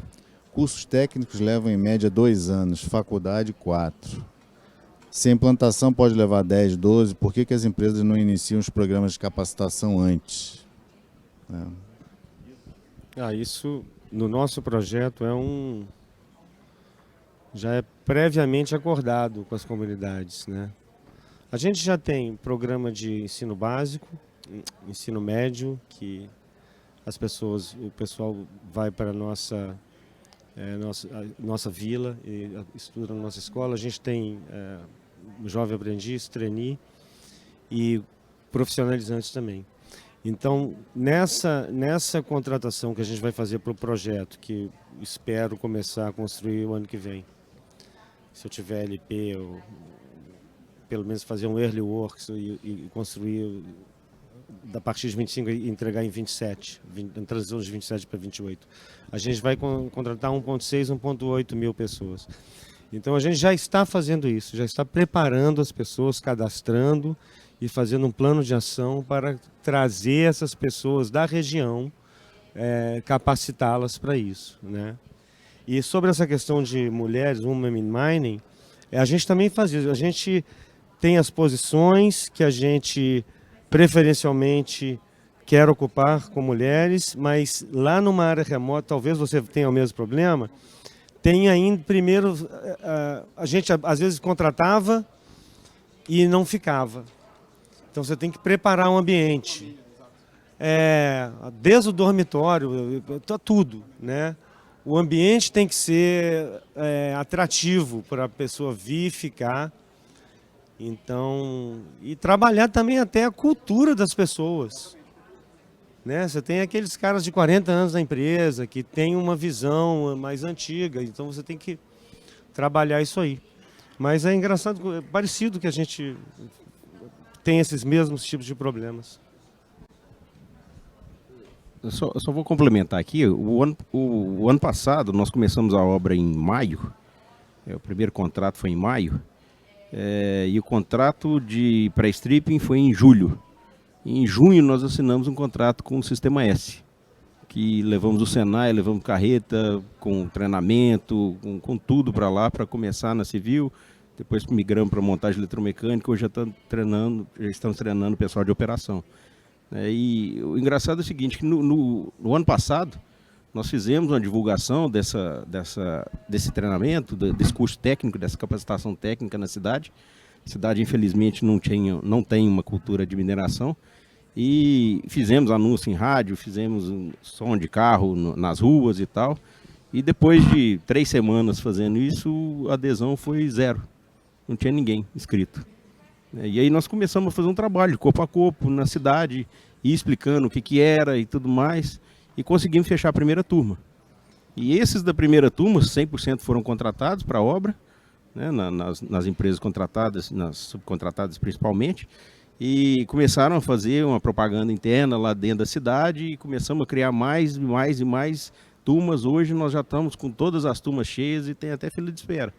Então é um trabalho de formiguinha mesmo, tem que fazer, e eu acho que praticamente todas as empresas estão fazendo isso, e a gente quer que isso aconteça para o pessoal ficar lá depois, trabalhando na operação. Engraçado você falar isso, que eu estou passando exatamente por essa fase lá, Thiago. A gente está chamando o Senai e Rede está trazendo eles para Itaituba, que não estavam no território, e a gente está passando exatamente por isso. Tem duas carretas de eletromecânica e de construção civil que eu quero botar em Moraes de Almeida, que é o distrito mais próximo da gente, que tem quase 30 mil habitantes. A gente estava fazendo divulgação durante 3 meses, eram 300 vagas que a gente ia fazer em 3 meses de curso, com certificação Senai, que todo mundo sabe que é referência, estado da arte, e deram 12 pessoas. Então, só que a gente sabe exatamente que tem muito, isso eu sempre escutei muito de Moraes de Almeida, o pessoal quer emprego, o pessoal não quer curso. Por quê? Porque eles sabem fazer, só que eles não têm o certificado. Né? Eles trabalham por garimpo, eles trabalham em outras áreas, eles sabem ser bons operadores, mas falta o certificado. E a gente sabe que quando chegar a carreta lá, o negócio muda. Que eles vão ver lá a carreta grande, vão ver a facilidade, é gratuito. Então a gente está exatamente passando nesse momento em Itaituba, e eu digo ontem. A gente começou isso ontem. Se você quiser, depois nós podemos trocar experiência nisso, porque é uma experiência boa. É difícil, mas é extremamente gratificante quando você vê que o ano passado a gente estava com 85% da nossa mão de obra era local. Quando eu falo local, é Tucumã, Orilândia e São Félix. Hoje, obviamente, nós estamos com quase 1.500 pessoas lá dentro do site, não tem mais essa disponibilidade de mão de obra. Mas hoje ainda nós estamos acima de 50% da mão de obra local, né, de todas as contratadas. Então, assim, é um trabalho duro, mas é um trabalho gratificante no final. Posso botar uma pimentinha na discussão? Claro. Porque isso é um pouco assim, a gente está implantando aqui, né? Hoje nós temos 2.000, nós na operação vamos para 650, vai acontecer praticamente o mesmo movimento. Só que a gente está fazendo uma coisa um pouco diferente, que eu vejo que a gente estava um pouco desacostumado disso, por isso que é a pimentinha. A gente está primarizando tudo. Então hoje eu não tenho prestador de serviço para terraplenagem, hoje eu não tenho prestador de serviço para mecânica, é 100% Brasauro. A gente está tentando voltar um pouco dessa cultura, né, que aí vem a experiência da G-Mine, né, que a G-Mine era uma empresa de montar e de construção de minas para Lundin, para Newmont. Né, então a G-Mine Ventures, né, foi uma ideia de voltar a isso, de construir e a gente ficar com o ativo. Né, um pouco disso, lógico, é uma empresa pública, né, a família tem 8% dos ativos. Mas isso, de novo, eu acho que foi uma coisa muito similar com o que o Luiz Maurício fez na Vanco naquela época. Foi diferente. Não da primarização, mas de reaproveitamento de maquinário. Então, assim, são novos conceitos que estão voltando. Né? Essa aqui era a pimentinha que eu queria colocar, que isso a gente tem mais garantia da entrega dentro do prazo, a gente tem mais garantia do controle orçamentário, né? Não tem aqueles famosos aditivos, né? Então, assim, eu acho que isso é uma nova onda que também está surgindo. Primeiro, eu acho assim, a gente sempre reclama da inovação, a gente reclama do poder público ser mais ágil, a gente às vezes não é. Eu vou dizer o que aconteceu comigo há mais ou menos uns 3 meses. O RH chegou na minha sala e falou assim, querem promover um cara que é prático, porque fez um curso online para ganhar o triplo do que ele ganhava. E eu falei, qual o problema? Quer dizer que a gente aqui condena todo mundo a não ter crescimento. A gente acha que existe um estigma contra a potencialidade de ser descoberta. Eu falei, pô, vamos investigar o que aconteceu. Não, simplesmente o cara era prático, o que existe demais na pesquisa, o cara, por prática reiterada, acaba fazendo um serviço técnico muito bem. Só que ele não tinha o título de técnico. E ele descobriu online que ele podia fazer um curso técnico de mineração em 30 dias. E aí, lógico, ele ganhava R$2.000, passou para 6.000. E eu falei, mérito dele porque encontrou o caminho. E mérito nosso que conseguimos, na verdade, premiar nisso. Então eu acho assim, da mesma forma que a gente às vezes condena o poder público, a gente fala assim, vocês não são ágeis, a gente às vezes também não é não, entendeu? E em relação a essa pimentinha, eu acho assim, tem dois lados. É bom por causa disso. Por um outro lado, o que a gente viu na Avanco, que eu advogava, era exatamente ao contrário, a gente chegava e falava assim, o restaurante, vamos terceirizar. A molhagem, vamos terceirizar. A gente criou a cultura do empreendedorismo. E foi muito legal saber que a mulher que era formada em nutrição, que teve dificuldade em fazer 40 refeições, chegou a atender 3.000 em 3 anos. Ela adquiriu essa capacidade. O cara que começou molhando a pista para nós, hoje é um grande fornecedor de serviço para a indústria de minério de ferro, para a própria indústria da ossa, para a indústria da Bemisa também. Então, eu acho assim, esse é o nosso legado nessas comunidades. Entregar a oportunidade deles se especificarem. Quando eu cheguei em Curionópolis, eu vi uma realidade completamente diferente.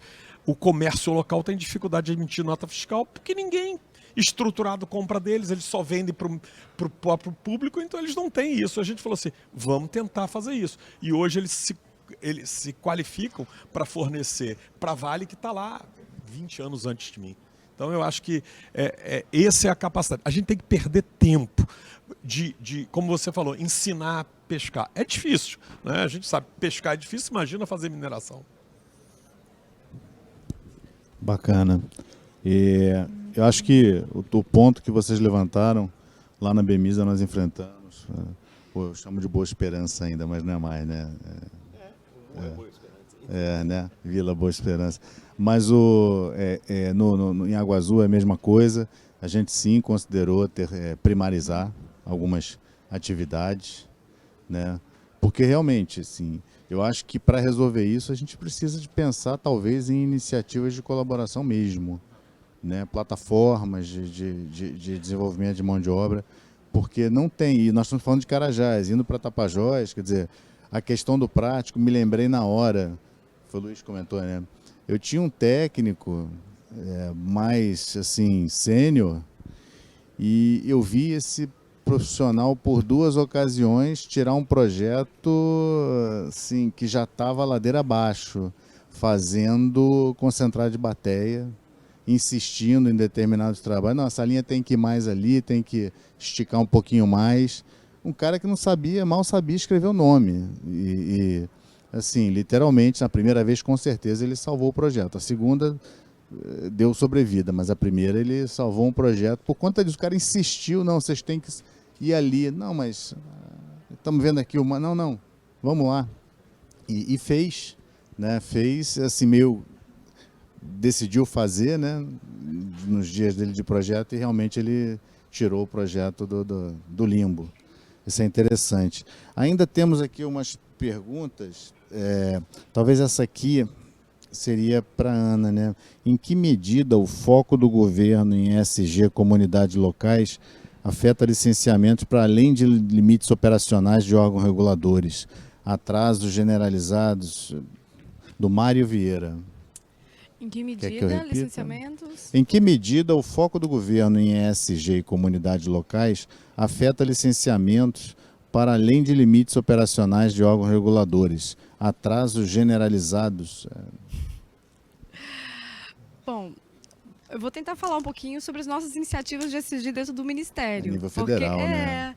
Porque, na verdade, nem sempre a gente vai conseguir comunicar as iniciativas dentro de uma pasta com os licenciamentos que acontecem fora, né? Então, assim, o que a gente está buscando hoje, e aí a propósito, estar aqui como ouvinte de vocês foi música para os meus ouvidos, porque a gente vê aqui explicitado o que a gente gostaria em termos de ESG, em termos de sustentabilidade, que é a sustentabilidade no modelo de negócios da empresa. E várias perguntas me ocorreram, quase deixo essa para fazer outra para vocês, que é quando a gente discute aqui um pouco sobre a imagem, né, da mineração e as dificuldades que a gente tem, como eu disse ontem, nos grandes nichos decisórios, com a percepção tão negativa da mineração, eu me pergunto, e aí voltando aqui, eu traria para vocês a pergunta, por quê? Assim, se vocês fazem relatos aqui de uma relação tão boa e de uma preocupação tão boa com as comunidades em que vocês estão com seus empreendimentos, por que será? Qual que é a dificuldade que a gente tem? A comunicação? Só efetivamente é a pergunta de ouro, né? Porque, na verdade, a gente saber responder seria talvez trazer a solução para a gente nas mesas mais difíceis em que a gente está. Eu falo das mesas porque é onde eu tenho estado, né? Não tem um lugar em que eu vá sem exagero. Hoje, levando o interesse da mineração em que alguém não torça o nariz para mim, né? Pela natureza da mineração. É impressionante. Eu estou falando dentro do governo federal. Mas, voltando ao ESG, o que a gente tem hoje é uma diretriz de governo, né? A gente tem uma pauta dada, né, do Ministério. A gente está falando de transição energética, a gente está falando de segurança alimentar e a gente está falando de um caminho, como eu disse. Ontem, como que a gente vai fomentar, como que a gente vai fazer isso. E aqui a gente está falando da sustentabilidade como um dos pilares. Então, a iniciativa que a gente está tendo no Ministério, em relação à qual a gente já teve muita colaboração de algumas pessoas que estão aqui, do próprio IBRAM, a Cláudia esteve com a gente, o Gilson da OCB, algumas pessoas da CNI também, a gente buscar uma padronização de boas condutas em termos de sustentabilidade, buscando agregar valor. Que isso traga algum tipo de valor se a gente, enquanto mineração, talvez se a gente conseguir ser vanguardista disso dentro da esplanada. Uma vez eu estava conversando com uma representante do setor e, inclusive, foi da empresa que recentemente ganhou a primeira certificação ESG da BNT. Eu não sei se vocês viram, foi lá recentemente. É bem interessante. Tem uma certificação da BNT agora que é voltada especificamente para a mineração. E eu, conversando com ela sobre isso, qual que poderia ser eventualmente um ganho, né, se a gente conseguisse ter uma padronização. O pedido dela falou assim, seria tão bom se a gente conseguisse que isso acelerasse nossos processos de licença ambiental. Eu falei, bom, aí você está querendo de mim quase um milagre, eu não consigo, eventualmente uma taxonomia aqui, eu estou falando de licenciamento ambiental, eu estou falando de uma coisa que tem uma diversidade nacional, né? Porque você tem o licenciamento ambiental,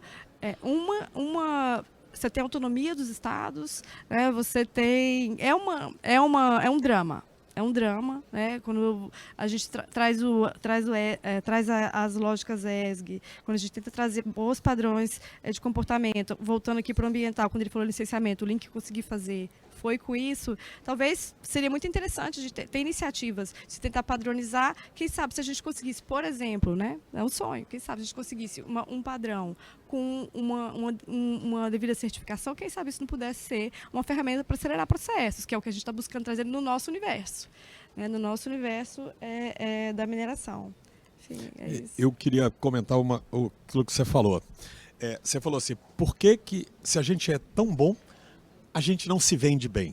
Né? Eu não sei essa resposta, mas o que eu posso dizer, secretária, é que brevemente, como a senhora está vivendo mineração, a senhora vai ver essa dicotomia dentro da sua casa. Por exemplo, há 6 anos atrás, o meu filho chegou em casa e falou, pai, por que você faz mineração? Eu falei, por quê? Porque a professora disse que mineração é poluição. Aí eu peguei e falei assim, eu fui na escola e falei assim, existe direito de resposta.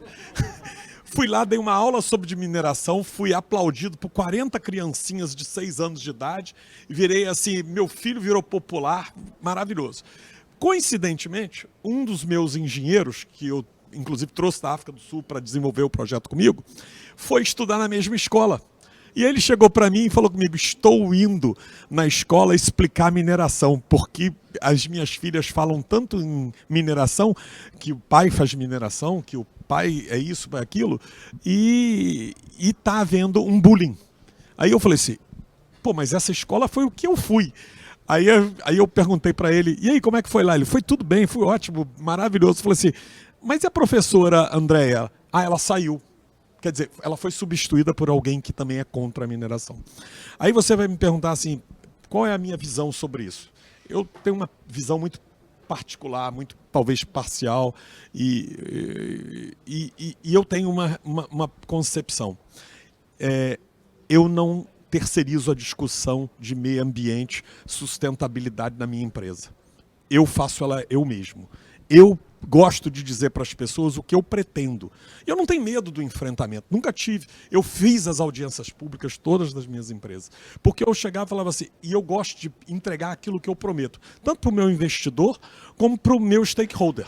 Então, isso eu acho que é um dos problemas. Eu costumo dizer assim, até mesmo na minha associação, eu falo assim, eu gosto do minerador, porque ele sabe o negócio dele, ele conhece o negócio dele. E a melhor coisa é transparência. Não a transparência vendida, a transparência executada, exercida plenamente.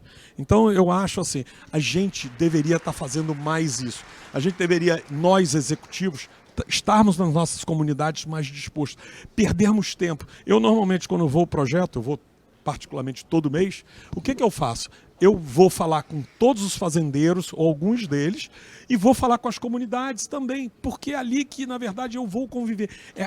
Talvez os meus funcionários, eu vá conviver com eles durante um lapso de tempo, porque existe uma substituição, uma rotatividade, mas aquele stakeholder vai estar para sempre ali. Então eu acho que essa é uma visão que deve ter outras, acho que o conjunto de respostas não se equaciona só com essa, mas esse é um dos motivos, não tenho dúvida.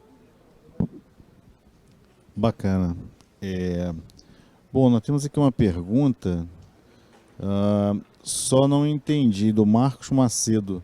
Por que o IBAMA não pode abastecer na APA? Realmente está meio complicado. Se quiser mandar novamente aqui pelo link live, a gente trata da pergunta. E tem uma outra aqui, que vai na esteira do que todos nós estamos conversando, né? Projetos de mineração terminam. O que a empresa de vocês tem feito para pensar na não dependência da mineração, aí imagino pela comunidade local, né? Como estão preparando as comunidades? O Guido já comentou isso, ou seja, já foi falado, mas alguém quer complementar com alguma questão? Na verdade, eu acho que eu só reforçaria, né, essa preocupação da diversidade, do pós-mineração. Eu acho que isso tem que ser uma moeda de engajamento da própria mineradora, que às vezes também não é, né? A mineradora, logicamente, por sua natureza, pensa no seu ativo, na sua subsistência, nas suas coisas, mas a gente às vezes tem que tentar se colocar na situação da própria comunidade para forçar isso, né? Que o Luiz, quando eu estava na ENM, a gente discutia muito essa questão do uso do CEFEM, né? Do ROI do CEFEM, dos municípios utilizarem. A gente vê que isso acaba muitas vezes sendo deturpado, para não pensando na longevidade, né? Pensando muito no mandato de 4 anos, o que eu estou fazendo com isso, não pensando lá na frente. Então, acho que também é uma coisa que tem que partir muito da gente para engajar isso, né? E a gente, lembrando, né? Nós somos um ciclo, a gente tem início, meio e fim, a gente pode ter uma sobrevida, mas o certo é um fim, né? Enfim, e a gente tem que preparar o território para como conduzir isso com novas cadeias econômicas, seja no seu reflorestamento, seja em outros novos ciclos pendentes da mineração. Maravilha, Eduardo. Tem uma pergunta aqui da Tiana Cristina, né? É uma afirmação, na verdade. Talvez vocês achem que os projetos de vocês sejam tão perfeitos que devem ser aprovados de imediato. Eu sou forçado a discordar, né? Pela ordem aí, mas não acho. A gente pode se envolver, né? Geólogo já se envolve sentimentalmente com todos os projetos, né? Isso aí eu falo. Mas, quer comentar, Luiz? Eu acho. Tão longe de ser perfeitos, mas é melhor que a realidade que se encontra lá. Isso não tenho dúvida. Quem conhece o interior do Pará, o interior do Brasil, e quem conhece a situação de pobreza, a situação, na verdade, de falta de infraestrutura. Aqui eu estou vendo a Bianca, trabalhou comigo lá. No dia 23 de dezembro de 2017, a gente foi entregar água potável para uma comunidade que estava entre Canaã e Onça Puma.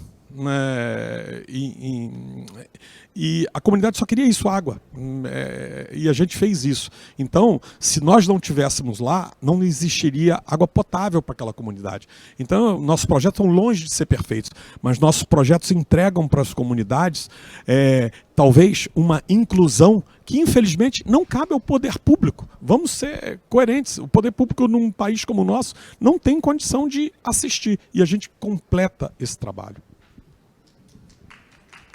Bacana, bacana. Só um ponto interessante. Um ponto interessante é que, se você considerar só a análise da ANM, das SEMAS, das autarquias responsáveis, o processo ele não é, algumas vezes ele acontece a tempo. Agora, a judicialização, o questionamento eventualmente por autoridades que não têm relacionamento direto e nem capacidade técnica para fazer tais questionamentos, a busca por liminares, isso daí tem um impacto eventualmente muito maior do que, às vezes, um atraso de um cronograma, porque a equipe ali da SEMAS ou da ANM está sobrecarregada, eles vão colocar num outro mês ali para trabalhar. Agora, eventualmente, o Ministério Público Estadual, Federal, ou enfim, né, ONGs que não têm ali o conhecimento técnico, nem a autoridade legal para fazer aquele questionamento, considerando que a ANM e a SEMAS está autorizando o processo, esse sim eventualmente fere de morte, pode ferir de morte ou quase morte o processo, o projeto, né, de mineração. Tá. Eu vou tentar responder um pouco aquele ponto que você levantou e comentar sobre essa questão do projeto perfeito. Não. Eu acho que a mineração, ela não tem como não afetar. Ela afeta, né? E ao longo dos anos, a legislação e a sociedade foi evoluindo e exigindo mais, não aceitando certas coisas que aconteciam no passado, e deixou marcas na sociedade, né? A nossa empresa está lá há 40 anos, em 40 anos muita coisa aconteceu, a legislação evoluiu, as exigências da sociedade evoluíram, hoje a gente discute outras coisas. Na época que começou a mina, não existia nem o IBAMA, então as práticas eram diferentes, realmente, a forma de lidar com a comunidade. Então acho que tem aí um trabalho que a gente hoje tem que fazer. A gente não consegue mudar uma vírgula do passado, mas a gente pode tentar fazer o certo agora. Então, tem um pouco aqui, você resolveu com comunicação, você resolve com comunicação, o agro fez o agro é pop. Se você for explicar a mineração, não tem nada que você faça sem mineração, não existe. E sobre a questão eu concordo com o Luiz, é melhor do que o que tem lá, se não tiver o projeto. Então, assim, o projeto tem que ser minimizar os impactos, ele tem que mitigar os impactos, remediar, né? Como é que fala? Áreas degradadas, você fazer um programa de recuperação de áreas degradadas. Mas quando eu olho para a região onde eu estou ali, eu imagino, se não tiver essa empresa, eu não sei o que acontece com a região. Eu não sei. Então, eu acho que as pessoas reconhecem isso. Mas o processo é um processo de negociação com as comunidades. E a gente quer fazer o melhor possível. E a gente não quer eu não acho que tem que ser um licenciamento automático, não. Eu acho que tem que ser. Eu nem reclamo, eu converso muito com o meu diretor de sustentabilidade, que é também jurídico, ele fala: Guido, a legislação é boa, se seguir tudo certinho, nos prazos, está tranquilo. Então era só isso que a gente queria, né? Mas a gente não é perfeito, não, óbvio que a gente é falho. E, na verdade, Guido, eu acho que eu só adicionaria, né, que nós somos talvez o case de projetos positivos, com impactos mitigáveis, né, talvez seja um pouco disso. Mas tem inúmeros projetos que são negados, né, que também não são tão discutidos, mas existem inúmeros projetos que não vão sair, né, por não ter viabilidade, por ter um impacto muito grande. Tem de todos os casos, né? Talvez nós temos a sorte de ter projetos estruturados que trazem todos os seus benefícios e para todos os lados, para a comunidade e para o empresarial. Não, eu acho que eu mesma fiz a pergunta e a gente não pode esconder também, que eu acho que a gente tem muita ilegalidade e que, infelizmente, a imagem da mineração está muito atrelada justamente à ilegalidade. Enfim, a gente sabe que o combate à ilegalidade, da extração mineral ilegal, ela tem que ser feita em mãos, né? Inclusive da parte de quem adquire. O governo insiste, está agora, no caso do ouro, por exemplo, com a política de rastreabilidade, mas eu também não posso deixar de pontuar aqui em relação à minha pergunta, que a gente também tem um aspecto dos projetos que sequer avançam e daqueles que sequer pedem para ser analisados, que né, a gente sabe que é absoluta ilegalidade e o setor padece um pouco por isso, um pouco não muito por isso, e a gente sabe que, acho que nesse ponto, somos uníssonos na necessidade de diminuir isso, para ver se a gente para de sangrar um pouco em termos de imagem, né? E tem até mais um ponto que eu acabei não discutindo aquela vez, falando da imagem, né? Vou até citar o caso de Belém, né? Eu que sou daqui, criado aqui, inúmeros amigos meus nunca foram em Carajás, nunca passaram por perto de Carajás. Então não sabe qual é o potencial, não sabem qual é a real, qual é a mudança na cultura, na dinâmica econômica que a mineração causa. Então, eu acho que tirando Minas Gerais, né, tirando realmente que Belo Horizonte está cercado e dentro de Belo Horizonte existe muita mineração, aqui em Belém, não. Aqui em Belém a gente quase não tem areia, porque a cidade já está totalmente ocupada, você não tem essa... Então, o público formador de opinião aqui do Pará, por exemplo, está a 1.000 quilômetros de Carajás, está a 1.500 quilômetros lá de Itaituba. Então, às vezes passa muito por isso, muitas falácias, muitas novelas que a gente vê que pegam aquele pior momento da mineração e tentam tratar aquilo como verdade que não é. A gente sabe que existe o legal, existe o regular, mas muitas vezes a gente acaba... A comunicação não ajuda por ela não estar próxima. Ela está em lugares inóspitos, ela está em lugar muito logística extremamente complicado, não tem energia. Então, tudo isso acaba jogando um pouco contra para mudar que sem mineração a gente não vai fazer transição energética, sem mineração a gente não faz nenhum agro, sem mineração não tem agro, né? E muita gente não consegue realizar isso. O assunto talvez transcende um pouquinho, mas uma das grandes questões que se impõe é a dificuldade de nós conseguirmos executar nossos projetos em função da morosidade, na verdade, nas licenças, mas a gente também tem que fazer uma reflexão de que isso acontece também e isso fomenta a atividade legal. Porque essa foi uma das coisas que eu uma vez discuti com o próprio Ministério de Minas e Energia, secretária. Hoje, para aquele que quer fazer o garimpo legal, ele precisa de uma capacidade econômica que eu acho, indubitavelmente, ele não tem. Porque ele precisa, por exemplo, requerer uma PLG. Aí ele precisa de um técnico de geologia, que vai cobrar a ele um mínimo. Depois ele tem que fazer um projeto ambiental, que vai custar o deslocamento até a área e o próprio projeto em si. E depois ele vai ter que aguardar aquilo. Então o que acontece? Existe, na verdade, uma convergência para que ele vá para a ilegalidade.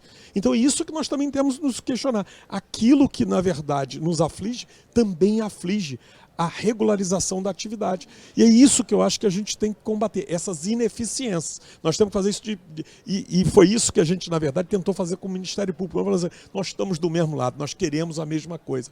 E eu não tenho dúvida, sem voltar àquele assunto de que se a gente é bom ou a gente é ruim, eu acho que nenhum de nós que encara essa profissão com seriedade, que faz aquilo, dorme com a consciência pesada. Ao contrário, a gente dorme sabendo que a gente faz a nossa parte e a parte de muitos outros que, na verdade, não conseguem respirar, viver e comer como nós. Então, a gente entrega todo dia para essas pessoas. Eu não tenho dúvida, a atividade agrícola é orgulho do país. Agora, a mineração também é orgulho desse país, porque com as dificuldades a gente consegue cumprir e entregar isso, e não são dois acidentes que, na verdade, podem estigmatizar uma indústria. Ao contrário, nós tivemos mais acidentes aeroviários e nem por isso nós condenamos a maior empresa de aviação do Brasil. Na verdade, nós somos modelo disso. Então, eu acho assim, que a gente tem que descortinar essas questões que envolvem a mineração como algo nocivo e fazer um debate franco e aberto, não tem dúvida, onde o outro lado tem que ser ouvido. E, volto a dizer, secretária, alguns projetos, nós todos aqui que fazemos mineração séria, concordamos que não devem ser executados também. Não tem dúvida nenhuma. Nós queremos esse país para nós, não para entregar a terceiros. Poxa, bacana, gente. Eu queria agradecer a vocês. Nós estamos chegando aqui na etapa final do nosso bate-papo. Então, começando aqui pelo Luiz, gostaria que vocês fizessem um resumo aí, comentários finais, né, dessa sessão.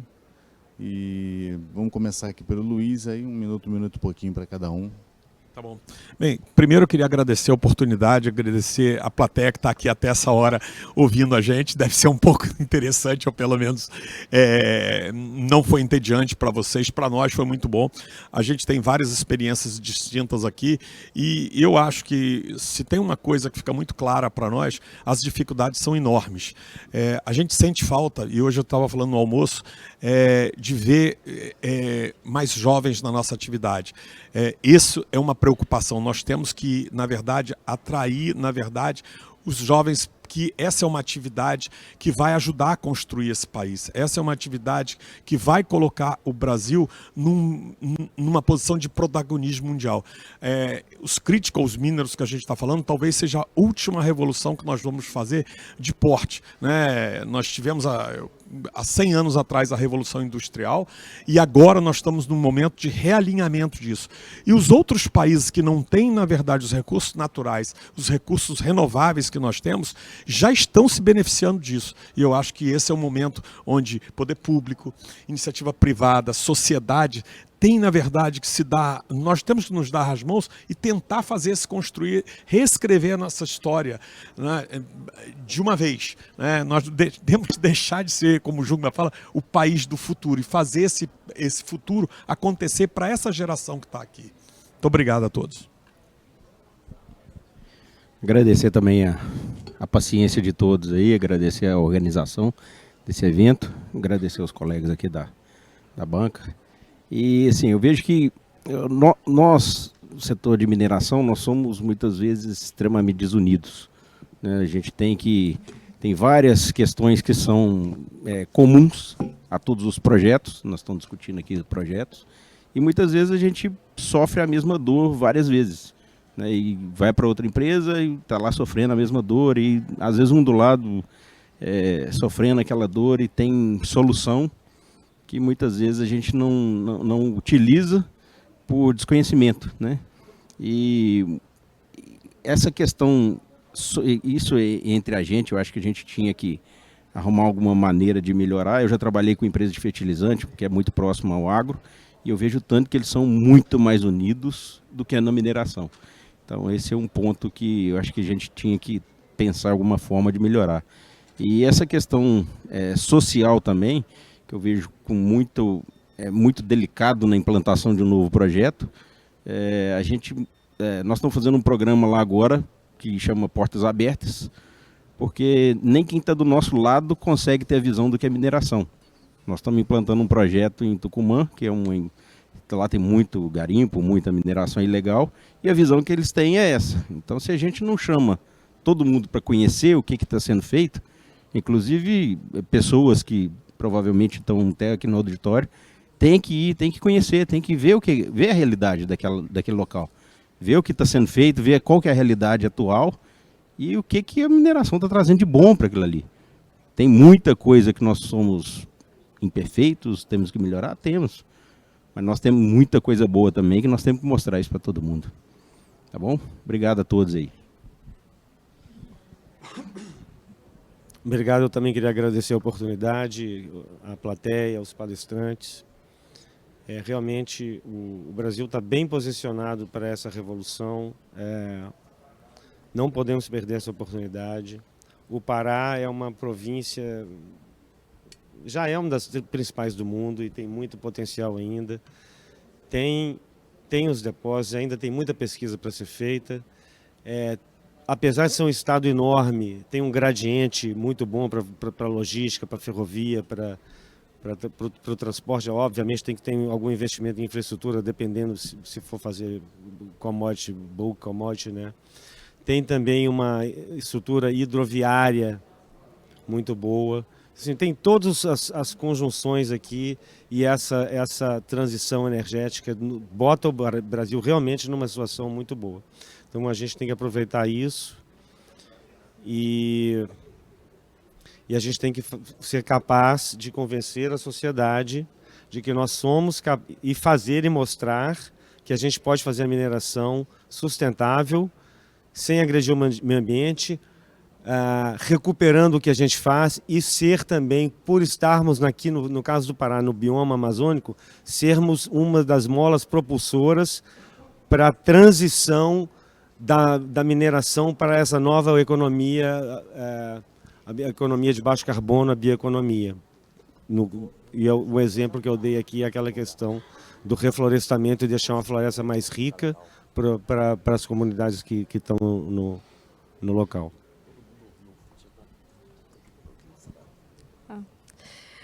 É isso também, agradecer a vocês e deixar aqui um compromisso.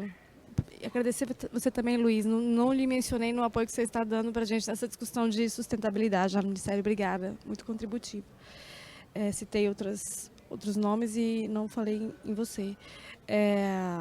A gente vê que nessa temática de novos projetos, a gente deixa aqui o compromisso, assim, dizer que temos a sensatez de saber da necessidade de que sejam feitas da parte do poder público alterações estruturais, né? A gente está falando de um setor em que a gente tem uma portaria de lavra demora, em média, 10 anos. 10 anos é algo assim realmente difícil de admitir, está muito bem diagnosticado.